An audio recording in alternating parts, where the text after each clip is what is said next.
there is no time, there is no space.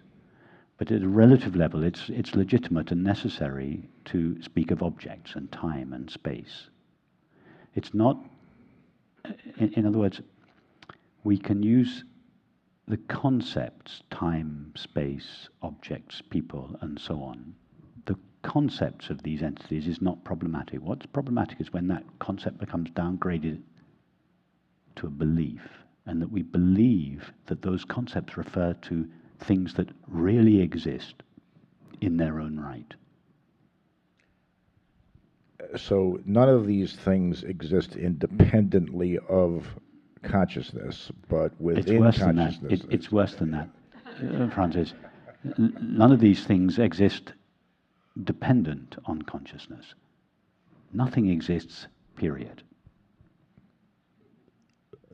No thing exists. But then how do you explain what's going on? How do you explain the what's going on is an appearance. When you have a dream, when you dream you're on a Caribbean beach, the beach, the trees, the water, the sand, the people, and so on, they all seem to exist. For the person in the dream, for the person sitting on the deck chair on the Caribbean beach, the deck chair, the sand, the water is very real. They seem to be real objects. When you wake up, you realize there were no objects there. No object existed in my dream. The time and space that seemed to be real in my dream were utterly unreal from the perspective of the waking state. Well, we're in a kind of dream state here, where time and objects and space seem to be real from our localized points of view. But when we wake up, when we go from the dream state to the waking state, and from the waking state up one level to consciousness, it's like waking up from a dream. There are no objects here. There's no time and space. It's all the appearance of, it's all how the act, just as the dream state is how the activity of the finite mind appears from the localized perspective of a character in that dream. So the objects, time and space that seem to appear in the waking state are how the activity of a universal mind, universal consciousness, appears from the perspective of a separate subject of experience in that state. That's from each of our points of view. So from our point of view, yes, it looks as if there's time, space, and objects. That's just an appearance. Well, I've heard you make this dream analogy many times. And are you saying that at some point, all of us who came here today to this retreat and are sitting in this room having this conversation with you, that none of this is actually happening except as a dream in the mind of consciousness? That's what I'm saying. And will consciousness ever wake up and say, oh, there was no retreat, there was no... Wake up right now. Do that right now. Just see right now that there are no objects, no people, no discrete, independently existing things. There are the appearance of things. Yes, I acknowledge that. But when we touch those things, when we try to find a thing in itself, you never find it. It's just how it appears from this localized point of view. That's so difficult, Rupert, because it's implying that none of this is actually happening. We're not having this conversation. No, we are having this conversation, but this conversation is an appearance. That means it's made out of awareness. It's All reality. that's there. All that's there is consciousness. That I can accept. I can accept that all of this is happening, but it's made out of consciousness, not matter. But yes, it's all the activity of consciousness, just like the dream is all the activity. The dream we have at night is the activity of our finite mind. It only appears to be matter from the localized perspective of the character in the dream. So all of this is the activity of infinite consciousness. It only appears to be made out of matter from our localized points of view. There's no matter there. There's nothing other than consciousness and its activity. So what happens when you walk out into the street and get hit by the bus? Well, the activity of consciousness appears as you being hit by the bus. That's. All right.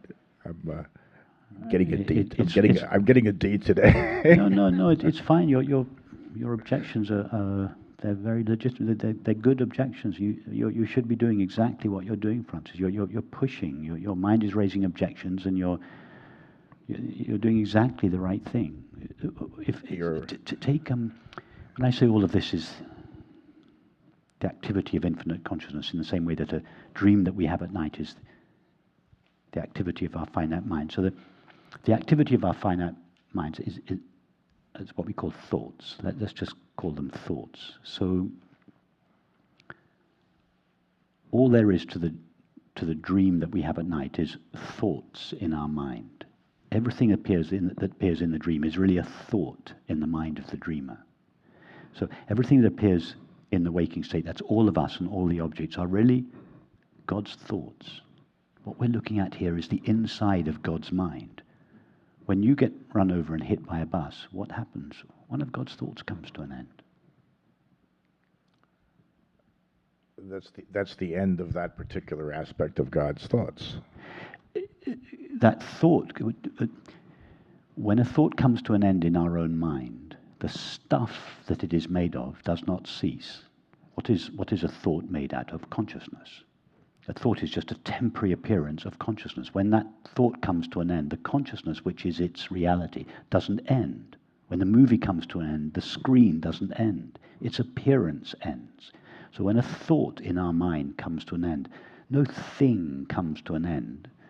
The limited consciousness of each of our minds simply stops appearing as that thought. Well, when we come to an end, if you consider each of us to be thoughts in the mind of God, when we come to an end, when we're hit by the bus or when we die, what we really are, infinite consciousness, doesn't come to an end. It just ceases appearing as you and I. You're very kind, and if I didn't think you were ultimately right, which I intuit that you are, I would be here. I really feel in my gut that you're right, and I'm just trying to get to where you are, which takes, I guess, a lot of time to do. Francis, what I would suggest is that it's not really that you think I'm right. I'm just a placeholder in your mind for your own innate intelligence. When you really think, oh, Rupert is right, that's just your mind's interpretation. What you're really saying is, I know for myself that what is being said is true, but my mind, due to its conditioning, just cannot quite believe it.